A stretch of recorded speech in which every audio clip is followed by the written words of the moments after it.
Hello everyone and welcome back to the channel. So भी आज की वीडियो में है हमारे पास इलेक्ट्रोकेमिस्ट्री का कंप्लीट चैप्टर। इस वीडियो में हम इसकी रिवीजन करेंगे भी अच्छे से आपके एग्जाम के लिए। तो पहले हम लोग कंप्लीटली इसका थ्योरी पार्ट करने वाले हैं, फिर इस पर बेस्ड कुछ प्रॉब्लम्स कुछ न्यूमेरिकल्स करेंगे। सो भी इसमें हमारे मेनली दो पार्ट रहते हैं, electrochemical cell and electrolytic cell. इसमें हम लोग रीड करते हैं about the Nernst equation, electrode potentials, और फिर बाद में इलेक्ट्रोलाइटिक सेल में हम लोग molar conductivity conductivity and Faraday's law के बारे में रीड आउट करते हैं। कोहल रोश लॉ होता है। इसके अलावा हम लोग प्रोडक्ट ऑफ इलेक्ट्रोलाइसिस को सोल्व करेंगे एंड बाद में प्राइमरी एंड सेकेंडरी सेल्स के बारे में रीड आउट करेंगे। तो ये सभी इंपॉर्टेंट इस चैप्टर के मेन जो टॉपिक्स हैं, तो वन बाय वन इनको स्टार्ट करते हैं अभी। तो हमारा सबसे पहला पार्ट है यहाँ पर इलेक्ट्रोकेमिकल सेल। ठीक है, सो इलेक्ट्रोकेमिकल सेल में हम लोग दो पार्ट्स में इसको डिवाइड कर सकते हैं। तो एक साइड में हमने बीकर में ऐड किया है अभी जिंक सल्फेट का सोल्यूशन विद जिंक इलेक्ट्रोड। ठीक है, तो जिंक इलेक्ट्रोड और जिंक सल्फेट का हमने यहाँ पर एक्वस सोल्यूशन ऐड कर लिया है। So zinc sulphate is our electrolyte and दूसरे बीकर में हमने कॉपर सल्फेट का solution add with copper electrode यहाँ पर यूज कर लिया है। ठीक है, तो ये दोनों हाफ सेल्स होते हैं भी, एक हाफ सेल है जिंक का, एक हाफ सेल है कॉपर का। अब होगा क्या कि जिंक जो है वो इलेक्ट्रॉन अपने लॉस करेगा भी, यहाँ से इलेक्ट्रॉन्स लॉस होंगे जिंक के। ठीक है, तो जिंक अपने इलेक्ट्रॉन यहाँ से लॉस कर देगा, तो वहाँ पर क्या होगा, जिंक सॉलिड इलेक्ट्रॉन लॉस करके जिंक टू पॉजिटिव आयन बना रहा है, जो कि रोड यहाँ से ठीक है सोल्यूशन में डिसोल्व हो रही है। और ये जो इसके दो इलेक्ट्रॉन हैं ये बाय द वायर दूसरी तरफ जा रहे हैं। दूसरी तरफ क्या है अभी, यहाँ पर है कॉपर इलेक्ट्रोड और सोल्यूशन में से कॉपर टू पॉजिटिव आयंस आएंगे, उन दोनों इलेक्ट्रॉन्स को गेन करेंगे और वो कॉपर सॉलिड बनकर रोड के ऊपर डिपॉजिट होते रहेंगे। तो ऐसे इलेक्ट्रॉन्स का फ्लो होना शुरू हो जाता है, एज ए रिडॉक्स रिएक्शन हो रही है, एक तरफ ऑक्सीडेशन हो रही है, एक तरफ रिडक्शन हो रही है। तो इसी के साथ हम लोग इलेक्ट्रिसिटी को जनरेट कर लेते हैं, मतलब कि हम लोग केमिकल एनर्जी को इलेक्ट्रिकल एनर्जी में चेंज करवा लेते हैं, क्योंकि हमने इलेक्ट्रॉन्स को यहाँ से पास आउट करवा लिया है।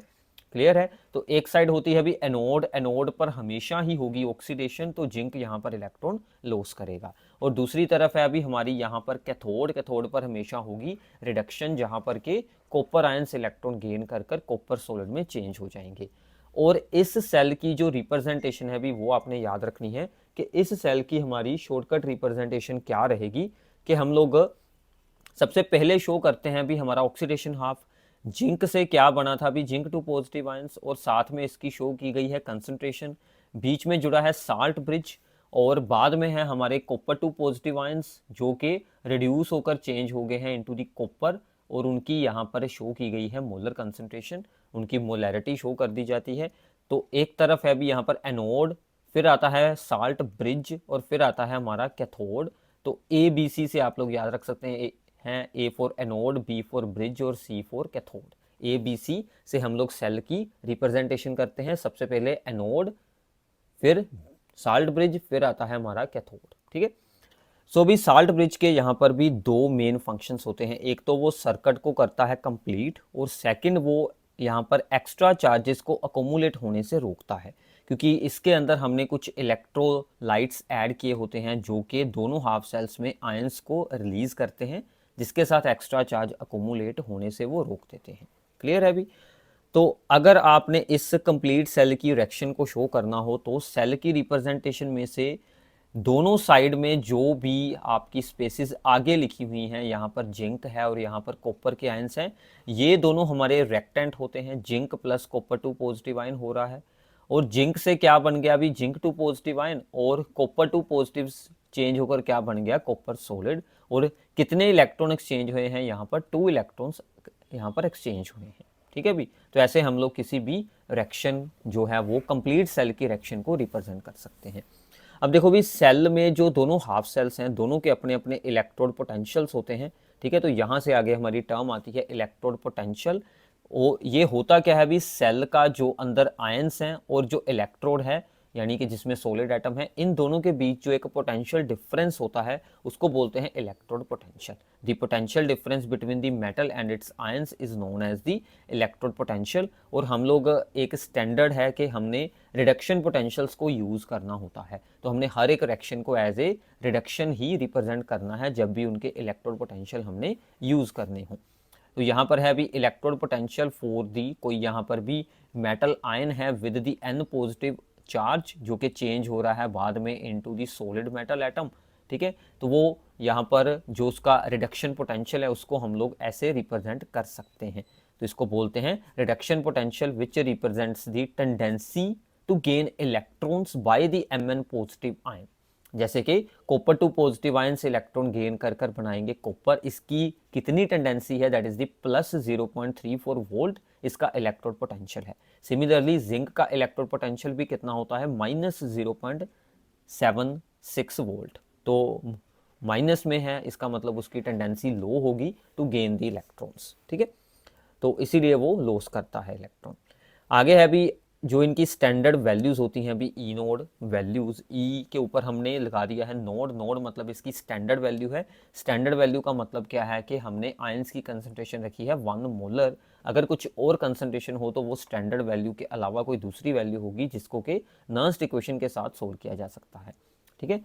तो जितनी हाई ई नोड वैल्यू होगी, लार्ज पॉजिटिव अगर ई नोड वैल्यूज रहेंगी, ठीक है, लार्ज पॉजिटिव वैल्यूज हो, इसका मतलब क्या है कि इलेक्ट्रॉन गेन करने की जो आयन की टेंडेंसी है वो काफ़ी हाई है। इसके अलावा जो आयन है उसमें ऑक्सीडाइजिंग पावर हाई है, तो इसका मतलब जो आयन्स होंगे वो स्ट्रोंगर ऑक्सीडाइजिंग एजेंट होंगे, यानी कि वो दूसरे की ऑक्सीडेशन करेंगे बट खुद की उनकी रिडक्शन होगी, यानी कि उनमें टेंडेंसी टू गेन इलेक्ट्रॉन ज़्यादा है, दूसरे से वो इलेक्ट्रॉन लॉस करवा लेंगे और खुद गेन करेंगे, ऐसे वो स्ट्रॉन्ग यहाँ पर ऑक्सीडाइजिंग एजेंट बन जाते हैं अगर लार्ज पॉजिटिव वैल्यू हो। इसी के अकॉर्डिंग अगर इसके ऑपोजिट सोचें, अगर हमारी ई नोड की वैल्यू माइनस में हो, ठीक है, तो वो यहाँ पर ऑपोजिट चला जाएगा कि एम जो है वो इलेक्ट्रॉन लॉस करके इस आयन में चेंज होगा और जो एम है वो स्ट्रॉन्ग रिड्यूसिंग एजेंट होगा, ठीक है। अब देखो जो हमने ऊपर रीड किया था अभी कंप्लीट सेल, उसके दो पार्ट्स थे, एक था भी यहाँ पर रिडक्शन हाफ, एक था भी यहाँ पर ऑक्सीडेशन हाफ। रिडक्शन हाफ में क्या थी भी, उसको हमने नाम दिया था दैट इज द कैथोड, तो दूसरा था भी एनोड। दोनों के अपने अपने इलेक्ट्रोड पोटेंशियल्स होंगे, दोनों के इलेक्ट्रोड पोटेंशियल्स को अगर हम लोग कर देते हैं माइनस, तो वहाँ से हमें मिलता है सेल का पोटेंशियल, यानी कि EMF of the cell. Formula क्या है अभी, E naught of the cathode minus E naught of the anode. जैसे ऊपर वाली एग्जांपल में हम लोग क्या करेंगे, E naught of the copper का जो हाफ सेल है minus E naught of the जो हमारी जिंक इलेक्ट्रोड है, दोनों की वैल्यूज़ को यूज़ करेंगे तो हमारे पास आंसर मिल जाएगा। सेल की ई नोड की वैल्यू जो होती है अभी, E naught cell is always positive आता है अभी, तो ही हमारा सेल जो है वो इलेक्ट्रिसिटी जनरेट करेगा अगर उसके ई नोड सेल की वैल्यू पॉजिटिव रहे। क्लियर है अभी, ठीक है। चलो इसी पर बेस भी एक छोटी सी आपके लिए प्रॉब्लम है, बाकी मैंने आपको ऑक्सीडाइजिंग एजेंट कौन बनेगा, रिड्यूसिंग एजेंट कौन बनेगा, वो मैंने ऊपर एक्सप्लेन किया है। उस पर बेस्ड भी प्रॉब्लम एग्जाम में बहुत बार ही पूछी जाती है। फिर ऐसी कुछ प्रॉब्लम आ जाती है कि दो हमें कुछ सब्सटेंसेस दिए होते हैं, कंपाउंड्स दिए होते हैं, क्या उनमें कोई रिएक्शन होती है या नहीं, आपको रिएक्शन की फिजिबिलिटी चेक करनी होती है। तो उसने हमसे पूछा है कि क्या आप लोग कॉपर सल्फेट के सोल्यूशन को जिंक के पोर्ट में स्टोर कर सकते हैं। अब होगा क्या, अभी जिंक का इलेक्ट्रोड पोटेंशियल लो है और कॉपर सल्फेट का हाई है। कॉपर 2 पॉजिटिव आयंस हमारे पास हैं इसमें, और यहाँ पर हमारे पास है भी जिंक प्रेजेंट। तो जिंक कॉपर 2 पॉजिटिव आयंस को इलेक्ट्रॉन लॉस करके अपने आप को जिंक 2 पॉजिटिव में चेंज कर देगा, तो इसका मतलब है भी कॉपर सल्फेट और जिंक की आपस में रिएक्शन शुरू हो जाएगी, ठीक है ना, क्योंकि जिंक इलेक्ट्रॉन लॉस कर सकता है, जिंक का जो पोर्ट होगा, जो जिंक का आपका, ठीक है ना, बर्तन होगा, वो अंदर के सोल्यूशन को इलेक्ट्रॉन लॉस करता रहेगा और वो धीरे धीरे डिसोल्व हो जाएगा। तो ऐसे उनकी रिएक्शन हो जाएगी, जो हमने अभी अभी ऊपर रीड की थी वही कंप्लीट रिएक्शन होगी, तो इसलिए हम लोग इसको नहीं स्टोर कर सकते, ठीक है। तो ऐसे किसी भी दो सब्सटेंसेस के ऊपर आपको ये स्टेटमेंट बना सकते हैं। क्लियर है अभी, ठीक है। तो इलेक्ट्रोड पोटेंशियल भी मेनली डिपेंड करता है कि आपने जो कंसंट्रेशन ऑफ आयंस उसमें क्या रखी है, ठीक है, सोल्यूशन के अंदर जो आपका इलेक्ट्रोड है उसके आसपास जो आपने इलेक्ट्रोलाइट यूज़ किया है उसमें आयंस की कंसंट्रेशन कितनी है, और साथ में आपने सोल्यूशन का टेम्परेचर कितना रखा है। इन दो फैक्टर्स पर मेनली इलेक्ट्रोड पोटेंशियल वैल्यूज़ आपकी डिपेंड करती हैं, ठीक है।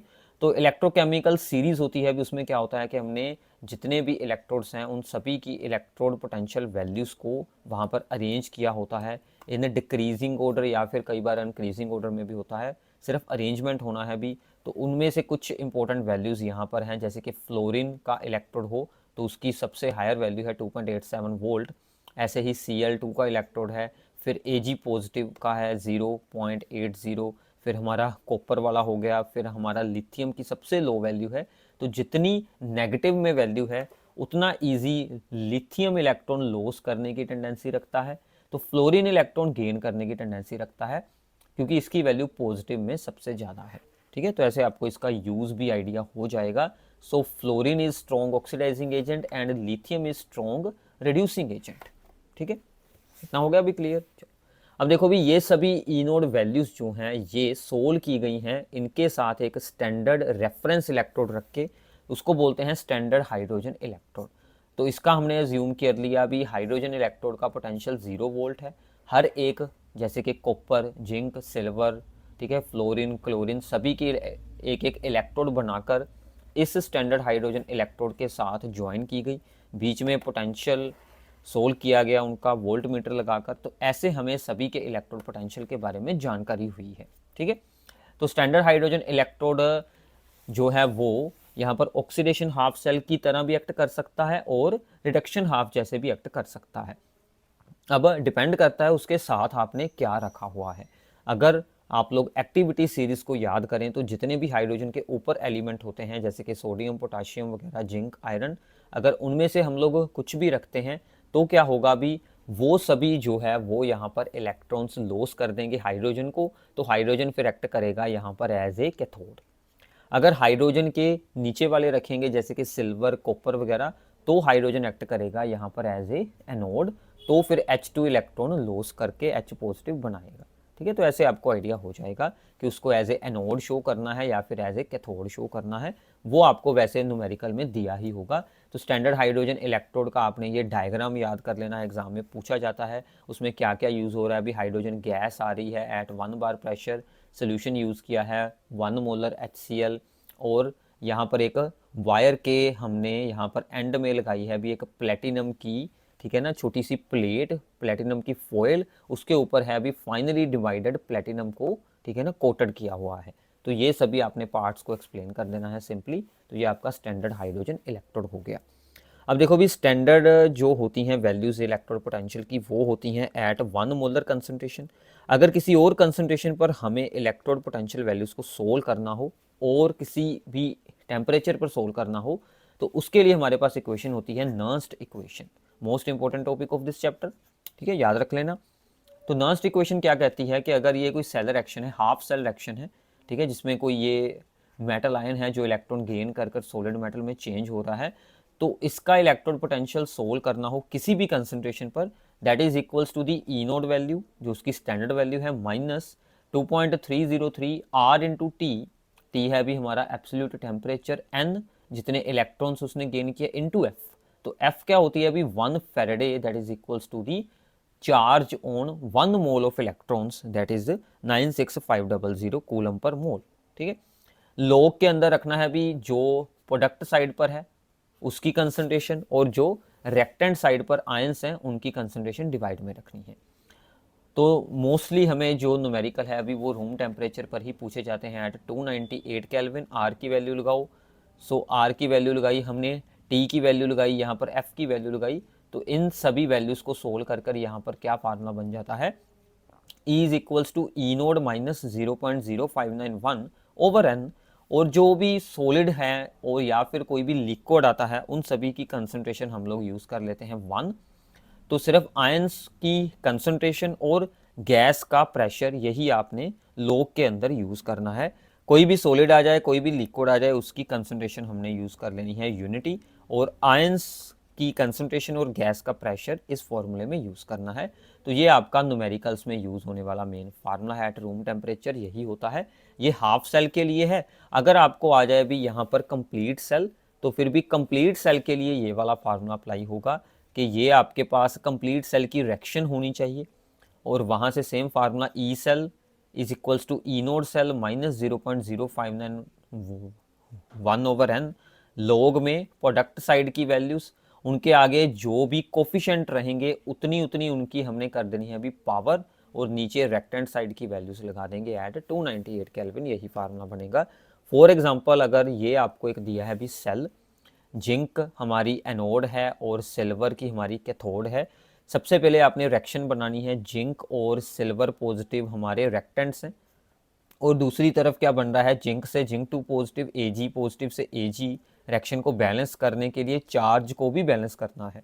यहाँ पर जिंक का 2 पॉजिटिव है, यहाँ पर एजी का था 1 पॉजिटिव, तो इसके साथ हमने 2 के साथ मल्टीप्लाई करवा ली, यहाँ पर भी होगी फिर। अब देखो E cell is equals to E naught cell minus 0.059/2। 2 क्यों आया अभी, क्योंकि जिंक ने कितने इलेक्ट्रॉन लॉस किए हैं 2, तो इसका मतलब 2 इलेक्ट्रॉन्स का एक्सचेंज हो रहा है। ठीक है, तो लॉग में सबसे पहले प्रोडक्ट साइड पर है अभी हमारे जिंक 2 पॉजिटिव आयंस की कंसंट्रेशन, रेक्टेंट साइड पर है सिल्वर पॉजिटिव आयंस की कंसंट्रेशन, उसके आगे 2 लगा है, तो इसका हम लोग स्क्वायर कर देंगे। तो ऐसे आप इसमें नर्स्ट इक्वेशन को रिप्रेजेंट करते हैं। ठीक है भी, तो अब नर्स्ट इक्वेशन से हम लोग 2 इंपॉर्टेंट और वैल्यूज को सोल्व कर सकते हैं। First one is the equilibrium constant. जब इक्विलिब्रियम आता है तो ई सेल 0 हो जाता है, तो ई सेल को 0 यूज करके, और लॉग के अंदर की वैल्यू क्या बन जाती है, K C, that is the equilibrium constant. तो ये इक्वेशन हमारे पास बच जाती है, E naught cell is equals to 0.059/n into log K C. ठीक है, तो ये आप लोग इजीली सोल्व कर सकते हैं, इसको याद रख लेना। और फिर आती है अभी गिब्स एनर्जी सोल्व करना। गिब्स एनर्जी चेंज क्या होता है, वो क्या रिप्रेजेंट करता है, maximum useful work that can be obtained from A reaction. तो इसका फॉर्मूला होता है अभी डेल्टा जी नोड के साथ इसे रिप्रेजेंट करते हैं, minus n that is the number of electron exchanged, and the F is the 1 Faraday into the E naught cell. ठीक है, तो डेल्टा जी नोड एक एक्सटेंसिव प्रॉपर्टी है जो कि अमाउंट ऑफ सब्सटेंस के साथ चेंज हो जाती है। ठीक है भी, चलो अगर आ जाए, ठीक है, कंसंट्रेशन सेल्स आ जाए कि दोनों साइड में सेम इलेक्ट्रोड है बट आयंस की कंसंट्रेशन डिफरेंट है, तो आपने ये फार्मूला अप्लाई कर देना है, ई सेल, इसमें ई नोट सेल तो फिर आपका 0 हो जाएगा क्योंकि दोनों साइड में सेम इलेक्ट्रोड है, तो सीधा आ जाएगा अभी 0.0591/n, लॉग में C2/C1 आप लोगों ने रख लेनी है। ठीक है अभी, तो ऐसे आप लोग 2 डिफरेंट कंसंट्रेशंस पर न्यूमेरिकल को सोल्व कर पाएंगे। ठीक है, तो यहाँ तक था अभी इलेक्ट्रोकेमिकल सेल। अब इसके बाद आएगा हमारा इलेक्ट्रोलाइटिक सेल। क्लियर है? सो नाउ अब है अभी हमारे पास इलेक्ट्रोलाइटिक सेल, जिसमें क्या होगा, अभी हम लोग इलेक्ट्रिक एनर्जी को चेंज करेंगे इनटू दी केमिकल एनर्जी। इसकी कुछ पहले बेसिक टर्म्स को जान लेते हैं, सिंपल सी टर्म्स हैं। सबसे पहले होती है अभी conductance, that is reciprocal of the resistance, इसको जी के साथ डिनोट किया जाता है। इसकी यूनिट्स क्या हो जाएंगी भी, ओम इनवर्स या फिर सीमेंस। और रेजिस्टेंस का फार्मूला हमारे पास होता है अभी rho into L over A. तो रो क्या होती है अभी यहाँ पर, दैट इज दी रेजिस्टिविटी, और एल होती है distance between the electrodes, and A होता है अभी यहाँ पर area of the cross section. तो यहाँ से हम लोग रेजिस्टिविटी को भी सोल्व कर सकते हैं, वो क्या बन जाएगी भी, resistance into area over the L. तो यहाँ से अगर इसके यूनिट्स को सोल्व किया जाए तो ये इसके यूनिट क्या बन जाएंगे भी, रेजिस्टिविटी के ओम इनटू मीटर। ठीक है, अगर हम इसके एसआई यूनिट्स की बात करें तो ओम मीटर बन जाएंगे भी रेजिस्टिविटी के यूनिट्स। अब रेजिस्टिविटी का रेसिप्रोकल बन जाती है अभी कंडक्टिविटी, जिसको के स्मॉल के या फिर इस सिंबल को बोलते हैं, that is the kappa, but हम लोग इसे नॉर्मली स्मॉल के साथ ही डिनोट कर देते हैं। ये होता है अभी 1/रो, यानी कि रेजिस्टिविटी का रेसिप्रोकल, और इसके यूनिट्स फिर इसके रेसिप्रोकल बन जाएंगे ओम मीटर के, यानी कि ohm inverse into metre inverse. Ohm inverse को हम लोग रिप्लेस कर सकते हैं बाय दी एस, और साथ में आ गया मीटर इनवर्स। तो ये इसके एसआई यूनिट्स हैं। कंडक्टिविटी को अगर आपने डिफाइन करना हो तो सिंपल सी इसकी डेफिनेशन भी बन जाती है। कंडक्टिविटी क्या होती है अभी, यूनिट वॉल्यूम सॉल्यूशन की कंडक्टेंस। कंडक्टेंस होती है होल सॉल्यूशन के लिए, और उसके यूनिट पार्ट के लिए होती है कंडक्टिविटी। क्लियर है? जैसे रेजिस्टेंस होती है फॉर दी होल कंडक्टर और रेजिस्टिविटी होती है फॉर दी यूनिट पार्ट, ऐसे ही सिमिलरली कंडक्टिविटी होती है। तो हम लोग इनमें रिलेशन बना सकते हैं। अभी कंडक्टिविटी का फॉर्मूला था 1/रो, तो रो का ये ऊपर हमारे पास फॉर्मूला है, इसको यहाँ पर यूज़ किया एज ए रेसिप्रोकल करके, ये बन गया 1/r into L over A. तो 1/r को हमने यहाँ पर g यूज़ कर लिया, दैट इज द कंडक्टेंस, और l ओवर a को एक न्यू कांस्टेंट का नाम दे दिया गया, that is G star. G star is called the cell constant. तो ये फॉर्मूला याद रखना भी बहुत इंपॉर्टेंट है. Conductivity is equals to the conductance into cell constant. ठीक है, K is equals to G into G star. इस पर बेस्ड न्यूमेरिकल्स भी आपको आ जाएंगे. इतना क्लियर है अभी? चलो तो आगे चलते हैं. आगे है अभी हमारे पास मोलर कंडक्टिविटी. तो जब हम लोग 1 मोल ऑफ द इलेक्ट्रोलाइट को डिजोल्व करते हैं, जितने भी आयंस बनते हैं उसके साथ जितनी कंडक्टिंग पावर होती है, that is known as the molar conductivity. That is the conductance of the 1 molar solution of electrolytes.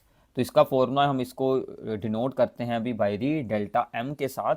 So this is the conductivity into 1000 upon molar concentration यानी कि मोलैरिटी. क्लियर है? तो इसका एक और फार्मूला होता है कि molar conductivity is equals to the conductivity into volume of the solution which contains the 1 mole of electrolyte. क्योंकि हमने कितनी वॉल्यूम में यूज किया है 1 मोल ऑफ इलेक्ट्रोलाइट, उसको आप लोगों ने कंडक्टिविटी के साथ मल्टीप्लाई कर देना है. वॉल्यूम हो आपकी हो यहाँ पर इन दी ml, तो वहाँ से आपको मोलर कंडक्टिविटी मिल जाती है. तो यही से इसके यूनिट सोल्व कर दिए जाते हैं. SI यूनिट है अभी यहाँ पर S मीटर स्क्वायर पर मोल, और नॉर्मली जो आपको न्यूमेरिकल्स में मीटर की जगह पर सेंटीमीटर आएगा, तो S सेंटीमीटर स्क्वायर पर मोल. ये आपको यहाँ पर यूनिट्स इसके याद रख लेने हैं.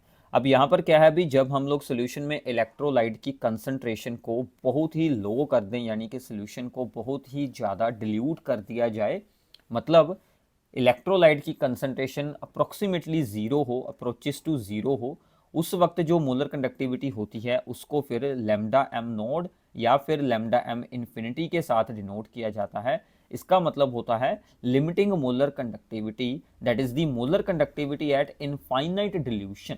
हमने डिल्यूशन ही सोल्यूशन की बहुत ज़्यादा कर दी है कि इलेक्ट्रोलाइट की कंसंट्रेशन ज़ीरो को अप्रोच कर गई है. इसको बोलते हैं molar conductivity at infinite dilution. ठीक है, अभी इतना क्लियर हो गया. अब ये जो कंडक्टिविटी, मोलर कंडक्टिविटी है, ये सोल्यूशन की कंसंट्रेशन को चेंज करने के साथ कैसे चेंज होती है वो आप लोगों ने यहाँ पर याद रखना है. This is the most important one. Variation with the concentration, इनकी कैसे कैसे ये चेंज होंगी. सबसे पहले है अभी कंडक्टेंस एंड मोलर कंडक्टिविटी. दोनों ही सोल्यूशन को डिल्यूट करने पर, यानी कि कंसंट्रेशन को डिक्रीज करने पर अनक्रीज होती हैं. तो ये याद रखना, मोलर कंडक्टिविटी सोल्यूशन को डिल्यूट करने पर अनक्रीज होगी और ज़्यादा हो जाएगी. ठीक है, और इसके ऑपोजिट कंडक्टिविटी जो होती है वो डिक्रीज होती है अगर हम सोल्यूशन को डिल्यूट करते हैं, क्योंकि कंडक्टिविटी यूनिट वॉल्यूम में कितने आयंस हैं उसके अकॉर्डिंग बनती है. तो अगर हमने सोल्यूशन को डिल्यूट कर दिया तो यूनिट वॉल्यूम में नंबर ऑफ आयंस जो है वो डिक्रीज हो जाएंगे. इसके कारण कंडक्टिविटी भी डिक्रीज होती है. अगर आपको पूछ लिया जाए कि मोलर कंडक्टिविटी अनक्रीज क्यों होती है बाय द डिल्यूशन, क्योंकि वॉल्यूम अनक्रीज हो जाती है. हमने ऊपर फॉर्मूला किया था कि कंडक्टिविटी का फॉर्मूला क्या था अभी, अपनी मोलर कंडक्टिविटी का फॉर्मूला क्या था अभी, conductivity into the volume of the solution that contain the 1 mole of ions. तो वॉल्यूम अनक्रीज कर देंगे तो ऑटोमेटिकली मोलर कंडक्टिविटी अनक्रीज हो जाएगी. इतना क्लियर है? चलो, इसके बाद है अभी जो मोलर कंडक्टिविटी है, इसका चेंज होने का behaviour for the strong electrolyte and for the weak electrolyte दोनों के लिए थोड़ा सा डिफरेंट होता है. फॉर द स्ट्रॉन्ग इलेक्ट्रोलाइट, अब देखो स्ट्रॉन्ग इलेक्ट्रोलाइट्स क्या होते हैं, जिसमें ऑलरेडी ही आयनाइजेशन या फिर जो इलेक्ट्रोलाइट ऐड किया है उसकी डेसोसिएशन ऑलमोस्ट कंप्लीट होती है. तो डिल्यूट करने पर न्यू आयंस तो बनते नहीं, बट जो आयंस हैं वो वहाँ पर ईजिली मूवेबल हो जाते हैं, यानी कि उनकी मोबिलिटी इंक्रीज होती है, उनके बीच की अट्रैक्शंस वीक हो जाती हैं. इसलिए मोलर कंडक्टिविटी में इंक्रीज होता है बट स्लाइटली इंक्रीज होती है. अगर आप यहाँ से ग्राफ को देखेंगे तो जैसे जैसे हमने कंसंट्रेशन को डिक्रीज किया तो मोलर कंडक्टिविटी में स्लाइट सा हमें इंक्रीज देखने को मिला. ठीक है, तो यहाँ तक एक्सपेरिमेंटली सोल्व आउट हो गया. इसके आगे हमने ग्राफ को यहाँ पर एक्स्ट्रापोलेट किया है, मतलब आपने खुद उसको एक्सटेंड कर लिया और जहाँ पर एक्सिस पे जाके वो इंटरसेक्ट हुआ वहाँ से हमें molar conductivity at infinite dilution का वहाँ से आंसर मिल जाता है. और इस ग्राफ और इस ग्राफ की जो स्लोप है अभी वो होती है आपकी नेगेटिव में, और इसको ए के साथ डिनोट किया जाता है -a. तो इसको रिलेट करने वाली हम लोग इक्वेशन भी आप लोग बना सकते हैं. यहाँ पर एक्स एक्सिस पर रखा गया है अभी कंसंट्रेशन का स्क्वायर रूट, और यहाँ पर है molar conductivity. So molar conductivity is equal to -a into concentration की power 1/2 plus lambda M naught. ये आपकी स्ट्रेट लाइन की equation y is equal to M X plus C से ही बनाई गई है। सेम इक्वेशन, उसके साथ आप इसे कंपेयर कर सकते हैं। बट अगर हम लोग वीक इलेक्ट्रोलाइट की बात करें भी, उसमें क्या होता है, सोल्यूशन को डिल्यूट करने पर काफ़ी सारे आयंस न्यू बनने शुरू हो जाते हैं, जिसके साथ मोलर कंडक्टिविटी में रैपिड इंक्रीज देखने को मिलता है, मतलब एक सडन इंक्रीज देखने को मिलता है। तो इसका ग्राफ कुछ इस तरह से बनेगा कि उसमें सडन इंक्रीज हुआ तो मोलर कंडक्टिविटी की वैल्यू काफ़ी ज़्यादा इंक्रीज हो जाती है कि वो एक्सिस के साथ कहीं भी इंटरसेक्ट ही नहीं हो पाती, जिसके कारण हम लोग molar conductivity at infinite dilution को ग्राफ से नहीं सोल्व कर सकते, क्योंकि इंटरसेक्शन ही नहीं हो रही। इसलिए molar conductivity at infinite dilution for the weak electrolyte को सोल्व करने के लिए हमें यूज़ करना पड़ता है भी कोहल-रोश लॉ। ठीक है, ये ग्राफिकल जो दोनों मैंने आपको समझाए हैं, इन पर बेस्ड बहुत सारी प्रॉब्लम्स एग्जाम में आती हैं, इनको ज़रूर ध्यान से आप लोगों ने रीड आउट करना है। अब ये कोहल-रोश लॉ हमें क्या बताता है कि जब सॉल्यूशन में इनफाइनाइट डिल्यूशन हो जाए तो हर एक आयन की एक डेफिनेट कंट्रीब्यूशन रहती है in the molar conductivity at infinite dilution में, चाहे उसके साथ कोई भी आयन जुड़ा हो। ठीक है, irrespective of the other ions. मतलब क्या है, आप लोग इसको सिंपली अगर याद रखना चाहें तो जब इनफाइनाइट डिल्यूशन होती है, सिर्फ उसी पॉइंट पर हम लोग किसी भी आयन, किसी भी इलेक्ट्रोलाइट, किसी भी सॉल्ट, एसिड, बेस, कुछ भी आप लोग ऐड करें, उसके अलग अलग आयंस की मोलर कंडक्टिविटी के सम में उसकी टोटल मोलर कंडक्टिविटी को रिप्रेजेंट कर सकते हैं। जैसे हमने मैग्नीशियम क्लोराइड की रिप्रेजेंट की है, इसमें एक Mg2 पॉजिटिव का आयन बनेगा, एक उसकी आयनिक मोलर कंडक्टिविटी, और साथ में दो यहाँ पर क्लोराइड आयंस बनेंगे, 2 इंटू दोनों क्लोराइड आयंस की मोलर कंडक्टिविटी, जो उनकी आयनिक मोलर कंडक्टिविटी है। ऐसे जो हर एक आयन है वो एट इनफाइनाइट डिल्यूशन अपनी एक स्पेसिफिक वैल्यू शो करता है, इसीलिए हम सभी इलेक्ट्रोलाइट्स को एट इनफाइनाइट डिल्यूशन ऐसे ब्रेक कर लिख सकते हैं, only at the infinite dilution. ठीक है, इतना हो गया अभी क्लियर। अब यहाँ से हम लोग इसको यूज़ करके किसी भी वीक इलेक्ट्रोलाइट की मोलर कंडक्टिविटी को सोल्व कर सकते हैं एट इनफाइनाइट डिल्यूशन। वो कैसे? जैसे आपने किसी भी वीक इलेक्ट्रोलाइट की molar conductivity at infinite dilution को सोल्व करना है, तो आपने क्या करना है, इसके अब यहाँ से दो आयन होंगे भी फॉर्म, एक तो एसीटेट आयन, एक बनेगा H पॉजिटिव आयन। वो दो आपने स्ट्रॉन्ग इलेक्ट्रोलाइट्स यूज़ करने हैं जिनमें ये आयंस आते हैं। जैसे एसीटेट के लिए हमने सोडियम एसीटेट यूज़ कर लिया और H के लिए हमने HCl यूज़ कर लिया। ये दोनों स्ट्रॉन्ग इलेक्ट्रोलाइट हैं, इनके आंसर्स तो होंगे हमारे पास पहले से ही। इन दोनों की molar conductivity and infinite dilution को ऐड कीजिए। अब देखो, सोडियम और Cl एक्स्ट्रा हैं, क्योंकि यहाँ पर तो है नहीं, ये अपने मेन फार्मूले में सोडियम और Cl है नहीं। इनको हटाने के लिए हमने यहाँ से माइनस कर दी मोलर कंडक्टिविटी ऑफ NaCl। ठीक है, तो ये सब कुछ कोहल-रोश ने ही हमें सोल्व कर बताया था। ऐसे ही आप लोग H2O भी एक वीक इलेक्ट्रोलाइट है, इसमें H पॉजिटिव और OH नेगेटिव आयन चाहिए, तो H के लिए HCl, OH के लिए NaOH, फिर से Na और Cl एक्स्ट्रा हैं, इनको हटाने के लिए माइनस NaCl। क्लियर है? तो वीक इलेक्ट्रोलाइट्स के लिए हम लोग डिग्री ऑफ डेसोसिएशन सोल्व कर सकते हैं कि टोटल में से कितने आयंस यहाँ पर डेसोशिएट हो चुके हैं। उसके लिए अल्फा के साथ इसको डिनोट कर सकते हैं, molar conductivity at the given concentration C divided by infinite dilution वाली मोलर कंडक्टिविटी, जो कि अपनी एक मैक्सिमम वैल्यू होती है, तो दोनों का रेशो करेंगे तो हमें आंसर मिल जाएगा। तो यहीं से फिर हम लोग डेसोसिएशन कांस्टेंट भी निकाल सकते हैं कि A is equals to the concentration, जो भी आपको मोलैरिटी दी होगी, इंटू अल्फा का स्क्वायर, जो हमने यहाँ पर सोल्व किया हुआ, ओवर 1 माइनस अल्फा। ठीक है, तो ये फॉर्मूले यूज़ हो जाते हैं न्यूमेरिकल्स में, इनको ध्यान से याद रख लेना। क्लियर है अभी? तो ये कुछ बेसिक टर्म्स थी। अब आ जाते हैं अभी इलेक्ट्रोलाइसिस की प्रोसेस होती कैसे है। ठीक है, तो सिंपल है अभी, इलेक्ट्रोलाइटिक सेल में हमने क्या करना है, एक बीकर में हमने दोनों रोड्स को ऐड कर दिया, एनोड और कैथोड। बैटरी अब इस बार हमने खुद ज्वाइन की है बाहर। ठीक है, बैटरी के पॉजिटिव साइड पर एक साइड पर रोड होगी और एक होगी हमारी नेगेटिव साइड पर, और यहाँ पर हमने ऐड किया था अभी अपना इलेक्ट्रोलाइट। तो इलेक्ट्रोलाइट में जो आयंस बनेंगे पॉजिटिव और नेगेटिव, वो अपने से ऑपोजिट इलेक्ट्रोड की तरफ अट्रैक्ट होंगे।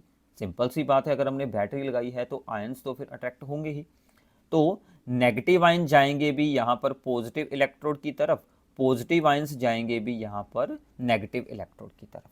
अब होगा क्या जो नेगेटिव आयंस हैं भी हमारे अनायंस हैं, जो अनायंस हैं वो यहाँ पर पॉजिटिव इलेक्ट्रोड की तरफ जाकर ऑक्सीडाइज हो जाएंगे। ऑक्सीडाइज होने का मतलब दे लॉस इलेक्ट्रॉन्स, ठीक है, वो इलेक्ट्रॉन्स को लॉस कर देंगे और डिस्चार्ज हो जाएंगे। मतलब पॉजिटिव रोड पर हो रही है अभी oxidation, therefore it is called the anode. Clear है, ठीक है। और जो दूसरी है अभी हमारी साइड, यहाँ पर भी हमारे पॉजिटिव आयंस जाएंगे, ठीक है ना, कैथोड पर। तो नेगेटिव इलेक्ट्रोड है अभी हमारी यहाँ पर कैथोड, तो कैथोड पर जाकर पॉजिटिव आयन इलेक्ट्रॉन्स को गेन करेंगे, गेन ऑफ इलेक्ट्रॉन यानी कि रिडक्शन होगी वहाँ पर, ठीक है। तो वहाँ पर जाकर आयंस रिड्यूस होकर डिपॉजिट हो जाएंगे, ठीक है। तो ऐसे एनोड और कैथोड पर रिएक्शन से शुरू हो जाएंगी। एनोड पर आ रहे हैं भी हमारे अनायंस जो कि ऑक्सीडाइज हो रहे हैं, और कैथोड पर जा रहे हैं कटायंस। तो आप लोग याद रख सकते हैं C2C यानी कि cation to cathode, A to A anion to anode.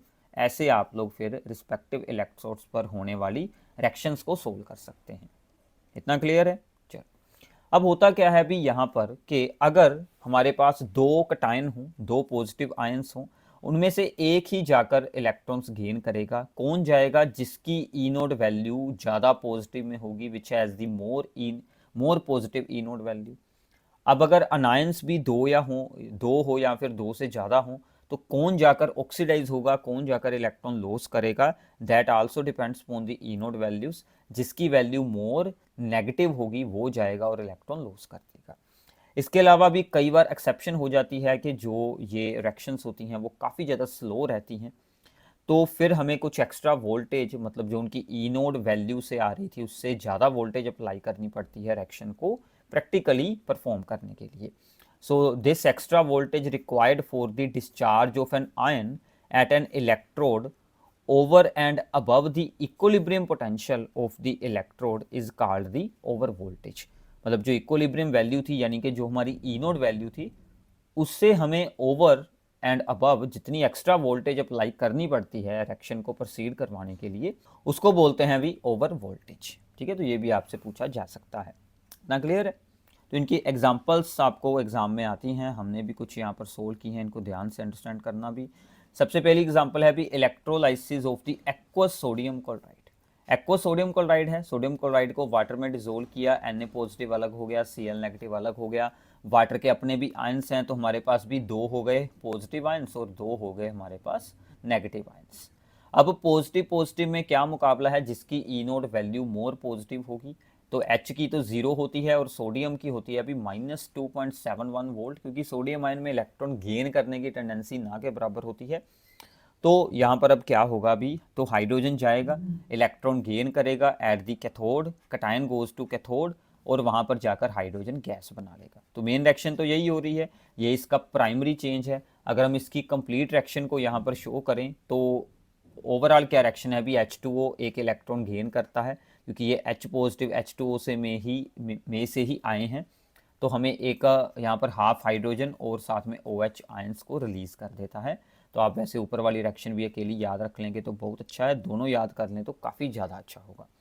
अब दूसरी तरफ भी एनोड पर कौन जाएगा? जिसकी वैल्यू होगी मोर नेगेटिव या फिर जिसकी वैल्यू लो होगी, जिसकी ई नोड वैल्यू लो होगी, तो Cl और यहाँ पर H2O में मुकाबला है अभी कौन ऑक्सीडाइज होगा, H2 यानी कि OH आयंस, ठीक है। तो अब यहाँ पर देखो भी Cl की वैल्यू होती है 1.36 वोल्ट और जो यहाँ पर OH आयंस वाली है उसकी वैल्यू है 1.23। तो ई नोड के हिसाब से तो इसी को जाना चाहिए भी H2O की ऑक्सीडेशन होनी चाहिए, बट H2O की रिएक्शन जो है अभी वो स्लो होती है, तो इसलिए ओवर वोल्टेज की रिक्वायरमेंट होती है, इसीलिए क्लोरीन जाकर ऑक्सीडाइज हो जाता है, ठीक है। तो यहाँ पर ओवर वोल्टेज के कारण हमने क्लोरीन को यहाँ पर ऑक्सीडाइज किया है due to the over voltage, ठीक है। तो ये आप लोग साथ में एक्सप्लेन कर सकते हैं। ऊपर मैंने एक्सप्लेन किया था कि ओवर वोल्टेज है क्या, ओवर वोल्टेज के कारण हमने क्लोरीन को ऑक्सीडाइज किया है। तो क्लोरीन का अनायन गया एनोड पर, इलेक्ट्रॉन लॉस किए और क्लोरीन गैस एनोड पर बन गई और साथ में इलेक्ट्रॉन रिलीज कर दिया, ठीक है। तो यहाँ से इलेक्ट्रॉन रिलीज हुआ और यहाँ पर गेन हुआ, ऐसे ही लॉस और गेन जो है वो इक्वल अमाउंट में चलता रहेगा। क्लियर है अभी? इसमें तो कोई प्रॉब्लम नहीं। चल फिर आते हैं अभी आगे electrolysis of the acidified water. ठीक है। तो वाटर अगर एसिडिफाइड किया हो, यानी कि उसमें हमने स्मॉल अमाउंट में एसिड ऐड किया हो, तो एसिड में से भी H पॉजिटिव आएंगे और वाटर में से भी H पॉजिटिव आएंगे। तो अनायन हमारे पास कटायन तो एक ही है H पॉजिटिव, उसने इलेक्ट्रॉन गेन करना है और हाफ हाइड्रोजन बना देनी है। अनायंस दो हैं भी, OH एंड सल्फेट। तो जब डिल्यूट सोल्यूशन होगा तो हमेशा OH की ऑक्सीडेशन होगी। OH की ऑक्सीडेशन का मतलब होता है अभी वाटर की ऑक्सीडेशन होना। तो क्या रिएक्शन होगी, 4 OH आयन आपस में जो अपने इलेक्ट्रॉन्स को लॉस करेंगे, तो 2H2O, एक ऑक्सीजन और 4 इलेक्ट्रॉन रिलीज कर देंगे। यही चारों इलेक्ट्रॉन फिर एक एक कर कर ऊपर यूज़ होंगे। आप लोग इस रिएक्शन को 4 के साथ मल्टीप्लाई करवा सकते हैं, तो आप इन दोनों रिएक्शंस को बैलेंस कर पाएंगे। एनोड वाली भी जो वैसे कंप्लीट रिएक्शन है, अगर हम लोग वाटर के हिसाब से शो करें, तो 2H2O जो ऑक्सीडाइज होकर क्या बनाते हैं, 4H पॉजिटिव, एक ऑक्सीजन और 4 इलेक्ट्रॉन्स। ठीक है, तो ये भी इंपॉर्टेंट है, ऊपर वाली भी इंपॉर्टेंट है, दोनों ही याद रखनी है, दोनों ही आपसे सेपरेटली पूछ लिया जाता है। कैथोड पर कौन सी गैस बनी है अभी, हाइड्रोजन। एनोड पर कौन सी गैस बनी है, ऑक्सीजन। ये भी आपसे पूछ सकते हैं। क्लियर है। चलो आगे आती है अभी electrolysis of the copper sulphate. अगर हम लोग कॉपर सल्फेट का एक्वस सोल्यूशन की इलेक्ट्रोलाइसिस करें, अब एक्वस सोल्यूशन है तो दो हो गए भी हमारे पास पॉजिटिव आयंस और दो हो गए हमारे पास नेगेटिव आयन। अनायंस में तो हमने जो अभी रिएक्शन की थी कि OH की ही ऑक्सीडेशन होगी। कटायन में से कॉपर की ई नोट वैल्यू होती है +0.34 वोल्ट और हाइड्रोजन की 0। तो कॉपर की हाई वैल्यू है पॉजिटिव में, तो कॉपर की जाकर इलेक्ट्रॉन गेन करेगा और रिडक्शन होकर कॉपर सॉलिड बन के डिपॉजिट हो जाएगा एट द कैथोड। ठीक है।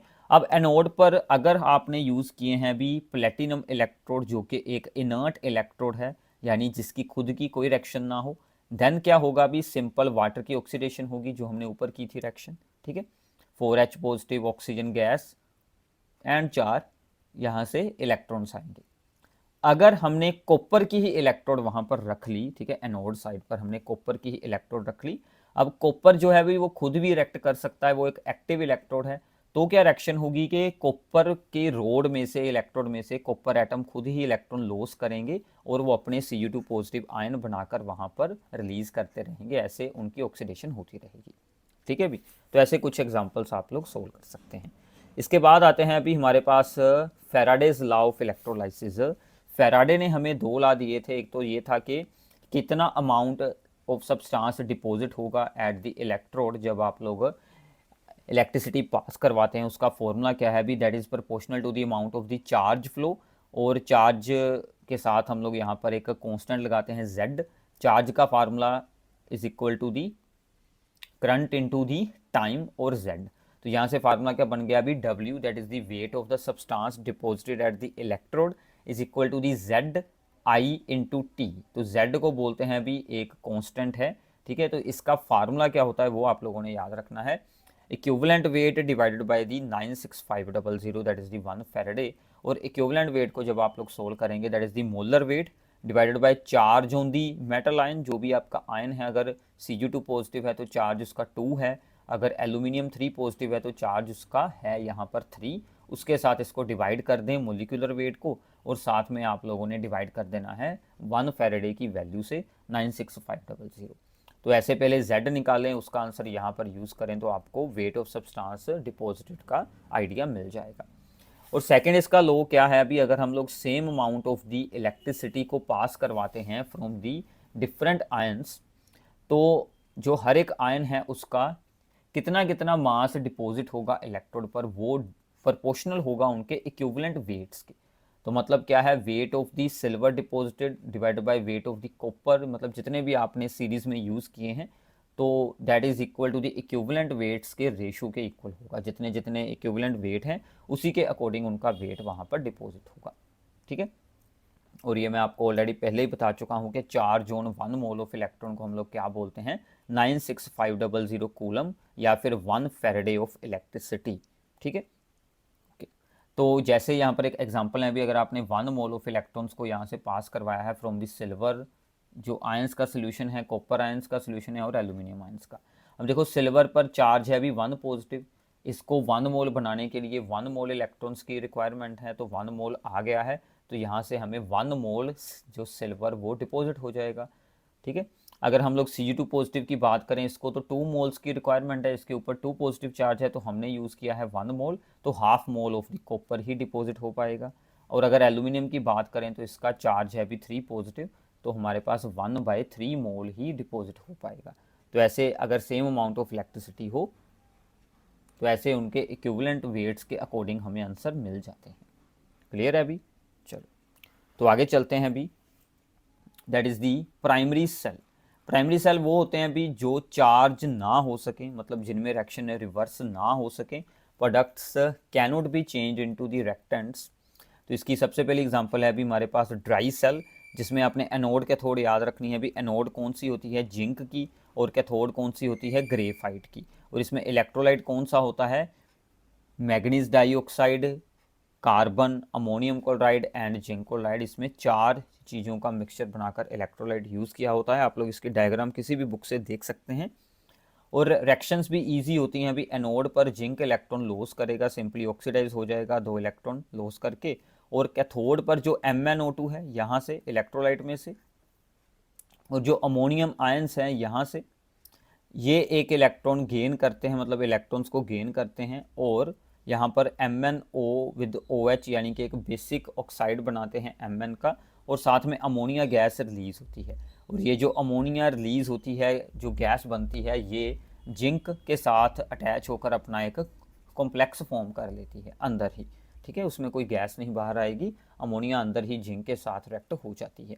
ठीक है, तो आफ्टर लॉन्ग टाइम अगर हम इसको ना भी यूज़ करें ड्राई सेल को, तो जो ये अपने आप ही ख़राब हो जाता है, बिकॉज जो एसिडिक अमोनियम क्लोराइड है अभी वो जिंक के कंटेनर को, ठीक है ना, ख़राब कर देता है, उसको करोड कर देता है, उसके साथ रिएक्ट हो जाता है। और इसको ट्रांजिस्टर वगैरह में यूज़ करते हैं नॉर्मली हम लोग, जो वॉच में, रिमोट वगैरह में यूज़ करते हैं, वही होते हैं ड्राई सेल्स। ठीक है, तो आगे आते हैं अभी हमारे पास, that is the mercury cell. जो छोटे सेल होते हैं अभी, ठीक है ना, रिस्ट वॉच में ऐड होने वाले, जैसे कि जिनको के नॉर्मली बटन सेल भी बोलते हैं, वो होते हैं मरकरी सेल। इसमें एनोड है भी जिंक और मरकरी की अमलगम, कैथोड है भी यहाँ पर HgO, मरकरी का एक ऑक्साइड है, प्लस है भी यहाँ पर उसके साथ कार्बन, और इलेक्ट्रोलाइट में है potassium hydroxide and zinc oxide. ठीक है, एनोड पर रिएक्शन होगी भी, जो जिंक है वो इलेक्ट्रॉन लॉस करेगा 2, और बाद में वो ऑक्सीजन यहाँ से जोड़कर अपना जिंक ऑक्साइड बनाएगा, और बाकी जो यहाँ पर हाइड्रोजन और ऑक्सीजन है उनका H2O बन जाएगा। क्योंकि मरकरी तो यहाँ पर एज ए जस्ट एक सोलवेंट है जिंक के लिए, उसको हमने साथ में यहाँ पर रिएक्शन में यूज़ नहीं होना।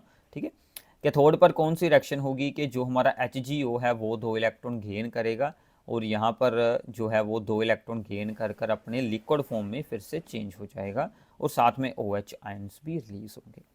अब देखो OH आयन जितने यूज़ हुए थे उतने ही रिलीज़ हो चुके हैं। इसका मतलब जो है वो इलेक्ट्रोलाइट में जो OH आयंस हैं उनकी कंसंट्रेशन हमेशा सेम रहेगी। इसीलिए ये जो सेल्स होते हैं अभी बटन सेल, वो हमें एक कांस्टेंट वोल्टेज प्रोवाइड कर देते हैं। ठीक है, और इनको यहाँ पर भी हीयरिंग एड्स वगैरह में भी यूज़ करते हैं। ठीक है ना, कान में लगने वाली मशीन वगैरह में, उसका भी आपको साथ में यहाँ पर पूछ लिया जाता है। ठीक है भी, फिर ऐसे ही आती हैं अभी हमारे पास सेकेंडरी सेल्स। तो सेकेंडरी सेल में सबसे इंपॉर्टेंट है अभी हमारी लेड स्टोरेज बैटरी, जो हमारे बाइक्स में, कार में, या फिर इन्वर्टर्स में यूज़ होती है, जो हम लोग नॉर्मली, ठीक है ना, होम में यूज़ करते हैं। तो यहाँ पर एनोड होती है अभी हमारी लेड की, और कैथोड होती है that is the lead oxide की, और इलेक्ट्रोलाइट होता है अभी 38% solution of the sulphuric acid by मास।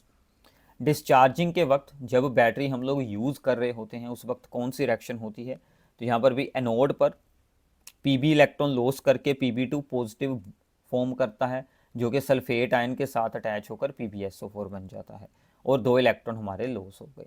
दूसरी तरफ है अभी कैथोड पर PbO2 जो यहाँ पर भी साथ में 4H पॉजिटिव और S जो हमारे सल्फेट आयन्स हैं उनको यूज़ करता है, और जो ऊपर 2 लॉस हुए थे इलेक्ट्रॉन को गेन कर कर दोबारा से फिर PbSO4 में चेंज हो जाता है।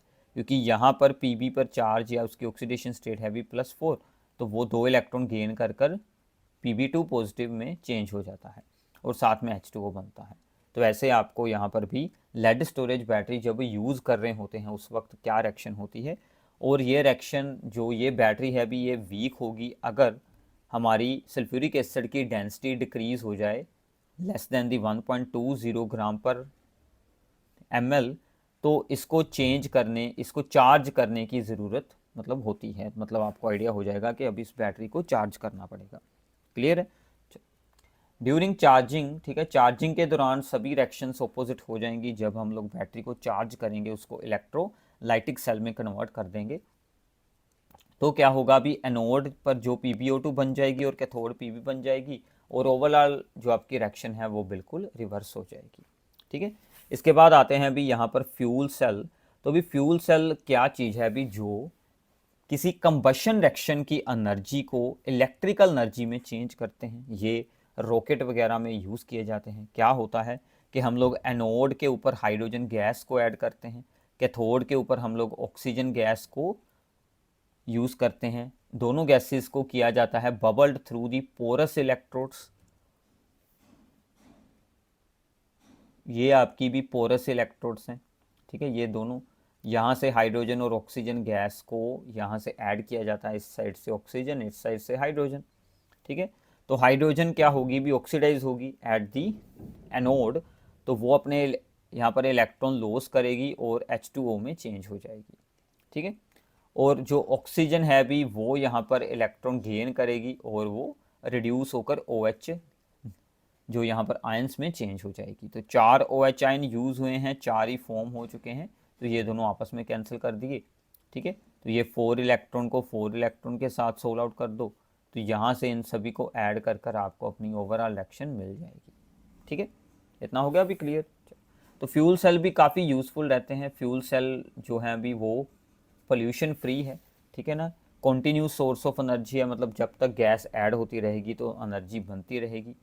And this have the high efficiency, इनकी एफिशिएंसी काफ़ी हाई रहती है, मतलब वेस्ट ऑफ एनर्जी यहाँ पर काफ़ी लो रहेगा। क्लियर है? इसके बाद आती है अभी हमारे पास छोटी सी term that is the corrosion. किसी भी मेटल के सरफेस को यहाँ पर डेट्रोरेट करना, यानी कि उसके साथ रिएक्ट होकर उस सरफेस को, ठीक है ना, ख़राब कर देना ऊपर से, उसको बोलते हैं कोरोजन। तो फैक्टर्स कौन कौन से अफेक्ट करते हैं कि मेटल की रिएक्टिविटी कितनी हाई या लो है, यानी कि EMF सीरीज़ में उसका क्या जो है वहाँ पर भी पोजीशन है। प्रेजेंस ऑफ द इम्प्योरिटीज़, अगर आसपास इम्प्योरिटीज़ हैं या फिर साल्ट डिज़ोल्व हुए हैं या फिर कार्बन डाइऑक्साइड है इन वाटर में डिज़ोल्व हुई ही, तो करोजन वहाँ पर जो है वो फास्ट हो जाती है, इंक्रीज़ हो जाता है करोजन का रेट। और प्रोटेक्टिव कोटिंग अगर कोई है मटेरियल पर तो वो सेफ हो जाएगा, अगर ना हो तो उसकी भी करोजन हो जाएगी। ठीक है, करोजन का एक स्पेशल केस है भी, जब आयरन के केस में करोजन होता है यानी कि जंगाल लगता है, उसको हम बोल देते हैं रस्टिंग। तो रस्टिंग में क्या होता है अभी, आयरन जो है वो एयर में प्रेजेंट ऑक्सीजन वाटर के साथ रिएक्ट करके ये ऑक्साइड अपना बनाता है, जिसको कि रस्ट बोला जाता है। एनोड के ऊपर क्या रिएक्शन होती है अभी, आयरन जो है वो 2 इलेक्ट्रॉन लॉस करेगा और Fe2 पॉजिटिव बनेगा, और कैथोड पर वही हमारी वाटर की ऑक्सीडेशन हो सकती है। तो कैथोड पर क्या होगा अभी, सॉरी, यहाँ पर H पॉजिटिव आयन आकर इलेक्ट्रॉन गेन करेंगे और साथ में ही ऑक्सीजन के साथ रिएक्ट होकर H2O बना लेंगे। ठीक है, तो प्रोटेक्शन करने के लिए कि रस्टिंग ना हो, हमें क्या क्या करना चाहिए, ऑयल, ग्रीस, पेंट वगैरह यूज़ करना चाहिए। जिंक की हम लोग कोटिंग कर सकते हैं, क्योंकि जिंक इज़ मोर एक्टिव, तो जो हमारा जिंक खराब हो जाएगा बट आयरन सेफ रहेगा। और इलेक्ट्रिकल प्रोटेक्शन की जाती है कि आयरन को किसी मोर एक्टिव मेटल के साथ बाय दी वायर जोड़ दिया जाता है, और या फिर यहाँ पर एंटी रस्ट, ठीक है ना, सोल्यूशन यूज़ कर सकते हैं। तो ये कुछ बातें थी, आप लोगों ने खुद रीड आउट कर लेनी है। तो यहाँ तक भी आप लोगों का थ्योरी पार्ट है इस चैप्टर का। अब आगे अब हम इसके न्यूमेरिकल्स को स्टार्ट करेंगे। सो नाउ अब अभी हमारे पास इलेक्ट्रोकेमिस्ट्री में से कुछ इंपॉर्टेंट प्रॉब्लम्स जो कि आपके एग्जाम के लिए काफ़ी यूज़फुल रहने वाली हैं, इसको ध्यान से अंडरस्टैंड कर लेना भी। तो सबसे पहले एक यहाँ पर भी हमारे पास that is the MCQ type थी प्रॉब्लम कि an electrochemical cell behave like an electrolytic cell.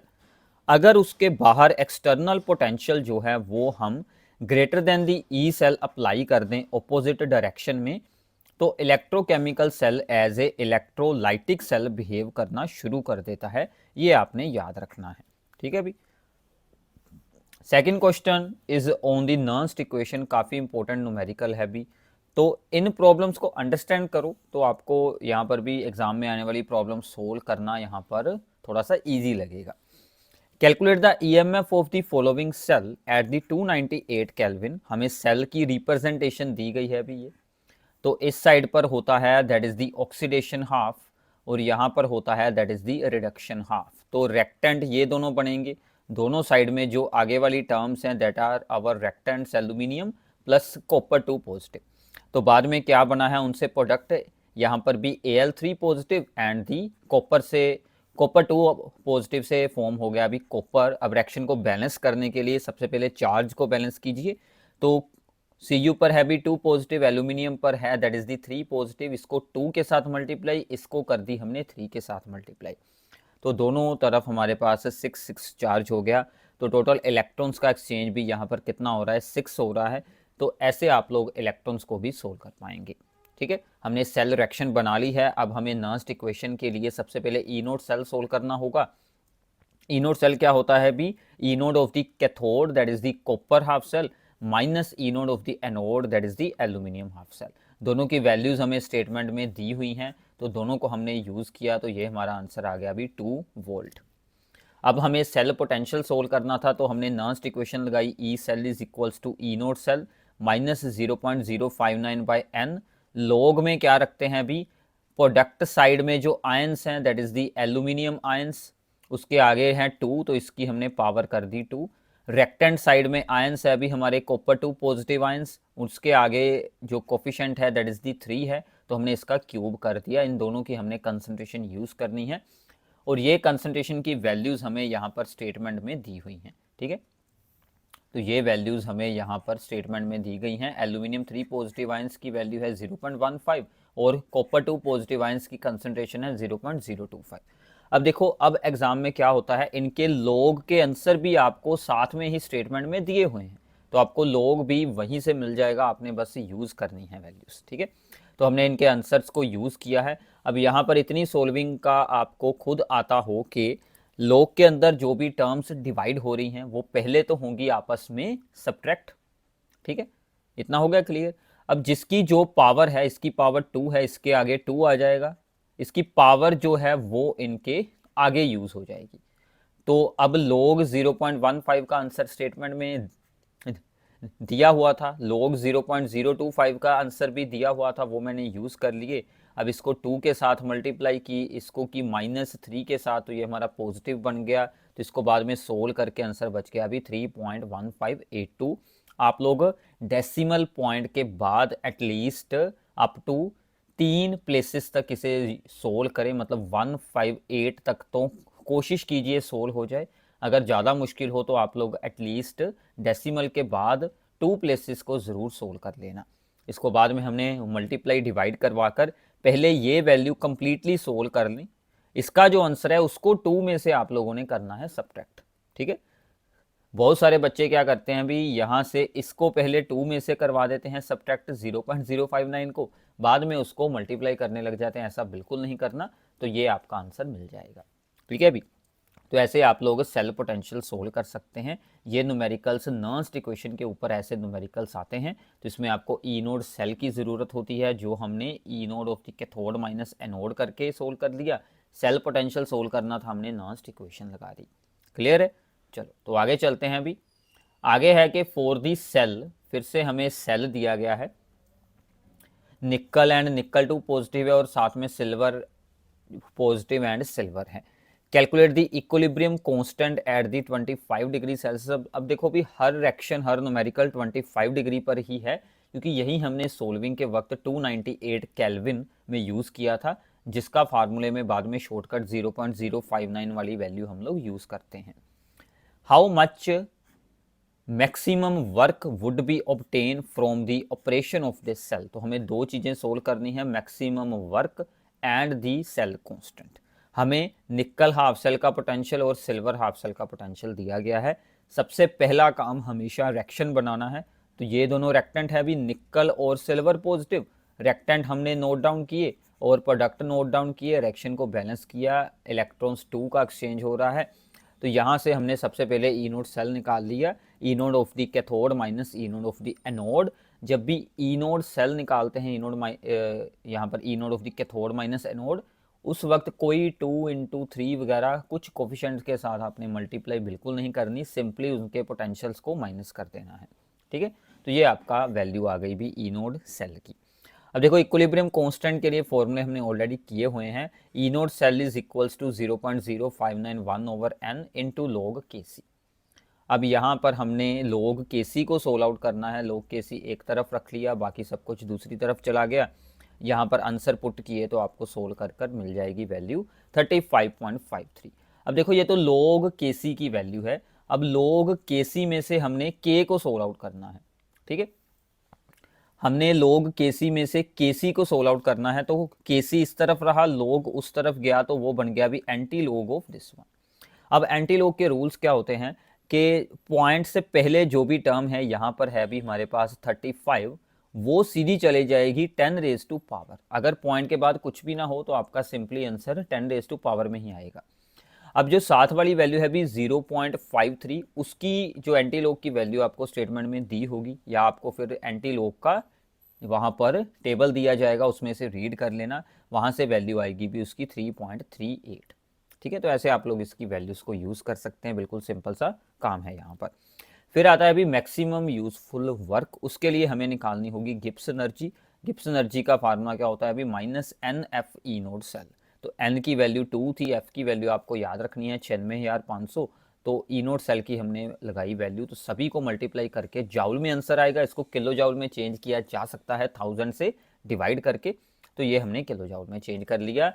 Gibbs energy का साइन हमेशा नेगेटिव होता है। अगर उसने पूछा है maximum useful work, same answer है, बट हमने साइन ऑपोजिट करके पॉजिटिव में आंसर को एक बार लिख देना है बस, और आपने कुछ नहीं करना। ठीक है, तो maximum useful work Gibbs energy से ही हमें मिलता है। क्लियर है अभी? चलो आगे इंटरेस्टिंग है भी प्रॉब्लम कि using the E naught values of A and B predict which is better for coating the surface of iron, जिसकी ई नोड वैल्यू ये है और ए और बी की ये वैल्यूज है। अब देखो कि आयरन के सरफेस के ऊपर हमें उस मेटल की कोटिंग करनी है जो आयरन से पहले ऑक्सीडाइज हो जाए, इजीली ऑक्सीडाइज हो जाए। ऑक्सीडेशन होने के वक्त हमने क्या देखना होता है, जिसकी ई नोड वैल्यू लो हो, मतलब नेगेटिव में मोर नेगेटिव हो या फिर पॉजिटिव में जिसकी लोअर वैल्यू हो। अब यहाँ पर क्या है अभी हमारे पास A की वैल्यू दैट इज आयरन से भी लो है, तो इसका मतलब कि A जो है वो यहाँ पर इजीली ऑक्सीडाइज हो सकता है इन प्लेस ऑफ आयरन। तो हमारा आंसर क्या बनेगा अभी यहाँ पर A बनेगा, आपने आंसर यहाँ पर ठीक कर लेना है। A इज यूज्ड, जो है अभी A को यूज़ करके हम लोग आयरन को यहाँ पर रस्टिंग से सेव कर सकते हैं। ठीक है अभी इतना क्लियर हो गया? तो ऐसे आपको प्रॉब्लम्स यहाँ पर पूछी जाती हैं, तो ये आप लोगों ने यूज़ कर लेनी है। इसके बाद है अभी on the basis of E naught values identify which among the following is the strongest oxidising agent. अब ऑक्सीडाइज करना यानी कि दूसरे को ऑक्सीडाइज करना है, खुद की रिडक्शन करनी है। खुद की रिडक्शन मतलब इलेक्ट्रॉन गेन करने हैं। इलेक्ट्रॉन गेन करने मतलब tendency to gain electrons high होगी अगर ई नोड वैल्यू पॉजिटिव होगी, मोर ई नोड वैल्यू होगी। तो सबसे ज़्यादा ई नोड वैल्यू इसकी है भी, तो ये सबसे ईजिली इलेक्ट्रॉन्स गेन करेगा और दूसरे की ऑक्सीडेशन करवाएगा। So this is the strongest oxidising agent that is the MnO4 negative, यानी कि पोटाशियम पर मेगानेट में से जो बनता है अभी पर मेगानेट आयन, वो आपका यहाँ पर स्ट्रॉन्गेस्ट ऑक्सीडाइजिंग एजेंट बनेगा क्योंकि इसकी मैक्सिमम ई नोड वैल्यू है। क्लियर है? तो ऐसे ई नोड वैल्यूज पर हमें शॉर्ट क्वेश्चंस भी मिल जाते हैं। अब कुछ प्रॉब्लम्स है अभी हमारी कोहल-रोश लॉ पर। The value of the lambda naught for the aluminium sulphate is this one. ठीक है, वाइल जो ionic conductivity of the sulphate ion है वो है 160। Calculate the limiting ionic conductivity of the aluminium ions. मैंने आपको बताया था अभी कोहल-रोश लॉ के अकॉर्डिंग हम किसी भी सॉल्ट एसिड बेस को ब्रेक करके उसके आयंस के जो मोलर कंडक्टिविटीज़ हैं उनके सम में उसकी टोटल मोलर कंडक्टिविटी को रिप्रेजेंट कर सकते हैं। तो ये बना रहा है अभी 2 एल्यूमिनियम के आयन, सो 2 इंटू एल्यूमिनियम आयन की molar conductivity plus 3 into sulphate ions की मोलर कंडक्टिविटी। इसका आंसर हमें दिया था, हमने यूज़ कर लिया अभी 160 इसका आंसर हमें सोल्व आउट करना है। इसकी वैल्यू भी हमें दी गई है 858, ये उधर चलाई गई वैल्यू, इसमें से जाकर माइनस होगी तो ये वैल्यू आ गई है 2 आ जाएगा इसके डिवाइड में, तो आंसर मिल जाएगा। तो सिंपल सी कैलकुलेशन है, आपको बेसिक कोहल-रोश लॉ यहाँ पर आता हो तो आप इसे ईजिली सोल्व कर पाएंगे। क्लियर है अभी? आगे है लैम्डा जो नोड है अभी, यानी कि molar conductivity at infinite dilution sodium chloride HCl and ये सोडियम AC। अब ये AC क्या होता है? This is the acetate, sodium acetate, ठीक है। आर दीज वन, ये सभी वैल्यूज हमें दी गई हैं। हमें सोल्व करनी है lambda naught for the for the यहाँ पर HAC। तो HAC क्या है अभी? एसिटिक एसिड, तो AC मतलब एसीटेट आयन, उसके साथ H लगा देंगे तो वो बन जाएगा अभी हमारा यहाँ पर एसिटिक एसिड, तो AC मतलब एसीटेट ग्रुप, ठीक है। तो ये शॉर्ट फॉर्म यूज़ कर लेते हैं। अब ये मैंने आपको ऑलरेडी इक्वेशन बताई थी कोहल-रोश में, हमने क्या करना है, सोडियम एसीटेट और HCl को यहाँ पर ऐड कर लेना है, क्योंकि H आ गया और एसीटेट आयन आ गया हमारे पास, एक्स्ट्रा क्या बचा अभी? सोडियम और Cl, इन दोनों को हटाने के लिए हमने जो NaCl को यहाँ से माइनस कर लेना है। इन सभी की वैल्यूज़ हमें दी गई थी स्टेटमेंट में, सोल्व करके आंसर मिल जाना है, ठीक है। अभी बिल्कुल सिंपल सा न्यूमेरिकल है, यहाँ पर हो जाएगा। चलो आगे है अभी the conductivity of the 0.001 molar acetic acid is this one. तो हमें कंडक्टिविटी दी गई है, मोलैरिटी दी गई है 0.001, ठीक है। Calculate its degree of dissociation, यानी कि हमें अल्फा सोल्व आउट करना है। Given that lambda M naught for the acetic acid की हमें molar conductivity at infinite dilution दी गई है। अब देखो अल्फा के लिए हमें क्या चाहिए? Molar conductivity at the given concentration. इस कंसंट्रेशन पर हम लोग पहले मोलर कंडक्टिविटी का फार्मूला लगाते हैं, conductivity into 1000 by the molarity. सब कुछ हमें दिया गया है, बस आपने कैलकुलेशन करनी है। अब ये जीरो आपस में सोल्व करेंगे तो आपका 78 सीधा सीधा आंसर बच जाएगा, बिल्कुल ईजी कैलकुलेशन। तो हमें निकालना है alpha, so lambda M divided by lambda M naught 78 divided by that is the 390, तो ये डायरेक्टली 2 पर सोल्व होकर 0.2 हमें आंसर मिल जाएगा। तो ऐसे कई बार एग्जाम में इजी कैलकुलेशन वाले न्यूमेरिकल आते हैं, तो वो आप लोगों ने ज़रूर सोल्व कर लेने हैं। क्लियर है अभी? चलो आगे है electrical resistance of A column of this molar KOH, solution of this length and area of the cross section this one. हमें क्या क्या दिया गया है? Is this one. अब देखो electrical resistance is this one, so this is the resistance और molarity है 0.05, लेंथ दी गई है अभी 50 सेंटीमीटर और एरिया दिया गया है 0.62 सेंटीमीटर स्क्वायर। हमें रेजिस्टिविटी, कंडक्टिविटी, मोलर कंडक्टिविटी सब कुछ सोल्व करना है। तो सबसे पहले रेजिस्टिविटी निकालते हैं अभी, R इंटू A/L, ठीक है। तो R की वैल्यू दी गई थी, A की वैल्यू दी गई थी, L की वैल्यू दी गई थी। यूनिट्स को मैच ज़रूर कर लेना भी, इन दोनों के सेंटीमीटर में है तो आंसर भी हमारा सेंटीमीटर के अकॉर्डिंग आएगा। इसको डिवाइड करके सोल्व किया तो ओम सेंटीमीटर में आंसर आ गया। अब इसका रेसिप्रोकल किया तो हमें कंडक्टिविटी मिल जाएगी, because it is the reciprocal of the resistivity, तो उसका आंसर हमें यहाँ से इजीली मिल गया। अब हमें निकालनी है मोलर कंडक्टिविटी, उसका फॉर्मूला लगाएंगे, so conductivity into 1000 by molarity. Conductivity हमने अभी अभी ऊपर सोल्व की है, दिस वैल्यू, उसकी वैल्यू लगाई और मोलैरिटी की वैल्यू लगाई, आंसर मिल गया। तो ऐसे आपने ईजिली इनको सोल्व आउट कर लेना है। अब देखो भी फॉर्मूला आपको याद हो, फॉर्मूला लगाएं, वैल्यूज़ को आप लोगों ने बीच में यूज़ कर लें, ठीक है ना, पुट कर दें। और कैलकुलेशन पार्ट अगर इजी हो तो उसी टाइम सोल्व कर देना, अगर ज़्यादा डिफिकल्ट हो तो आप लोग बाद में भी सोल्व कर सकते हैं एग्जाम में, ठीक है। अभी प्रैक्टिस में तो आप लोग ज़रूर सोल्व कीजिए, साथ साथ में आपकी स्पीड बन जाएगी। चलो इसके बाद है कि X and Y are two electrolytes on dilution, molar conductivity of X increases the 2.5 times while that of the Y increases the 25 times। अब देखो एक की मोलर कंडक्टिविटी सिर्फ 2.5 टाइम इंक्रीज हुई है ऑन द डिल्यूशन और Y की 25 time increase हुई है। तो यहाँ से मैंने आपको बताया था कि V के इलेक्ट्रोलाइट में सडन चेंज आता है, सडन इंक्रीज, रैपिड इंक्रीज आता है। सो Y हमारा वीक इलेक्ट्रोलाइट हो गया, ठीक है, और X हमारा स्ट्रॉन्ग इलेक्ट्रोलाइट हो गया। तो यही आपने एक्सप्लेन करना है, यही जो वो हमने ग्राफ किए थे दो, ठीक है ना, मोलर कंडक्टिविटी वाले, वो आप यहाँ पर ड्रॉ कर कर दिखा सकते हैं। क्लियर है? इसके बाद भी फैराडेज लॉ पर कुछ न्यूमेरिकल्स आते हैं, ठीक है। How much charge in terms of the Faraday is required to reduce 1 mole of the MnO4 to Mn2 positive. ऐसा आपको कोई भी दे दें, आपने क्या करना है अभी, दोनों में से Mn की ऑक्सीडेशन स्टेट सोल्व करनी, मतलब जिसकी भी ऑक्सीडेशन स्टेट चेंज हो रही है अब यहाँ पर इस तरफ तो mn ही है ओनली, तो mn की ही सोल्व करेंगे। इसमें आ जाएगी +7, यहाँ पर है भी +2। अगर फार्मूले में कुछ mn2 कुछ होता तो हम इसे 2 के साथ मल्टीप्लाई भी कर लेते। अब 7 से चेंज हो रहा है अभी 2 की तरफ, यानी कि 5 का चेंज, यानी कि इसने 5 इलेक्ट्रॉन्स गेन किए हैं। अब 5 इलेक्ट्रॉन यानी कि 5 मोल ऑफ इलेक्ट्रॉन्स हो जाएगा, ठीक है ना। तो 5 मोल ऑफ इलेक्ट्रॉन्स की रिक्वायरमेंट है इसको रिड्यूस करने के लिए। अब ये तो मोल ऑफ इलेक्ट्रॉन्स में आ गया। अगर आपको चार्ज पूछ लेता कूलम में, तो हम लोग 5 को 1 जो हमारी फेरेडे की वैल्यू 96500 से मल्टीप्लाई करके कूलम में इसका चार्ज भी सोल्व कर सकते थे, ठीक है। Similarly, how many coulombs are required for the oxidation of the 1 mole of H2O to O2? अगर ऐसा भी कुछ आ जाए तो एक तो था ऑक्सीडेशन स्टेट से आप लोग सोल्व कर सकते हैं, अगर वो दोनों यहाँ पर आयंस हैं। अगर कुछ और ऐसी कुछ स्पेसिस दे दी गई तो आपको रिएक्शन बनानी पड़ेगी।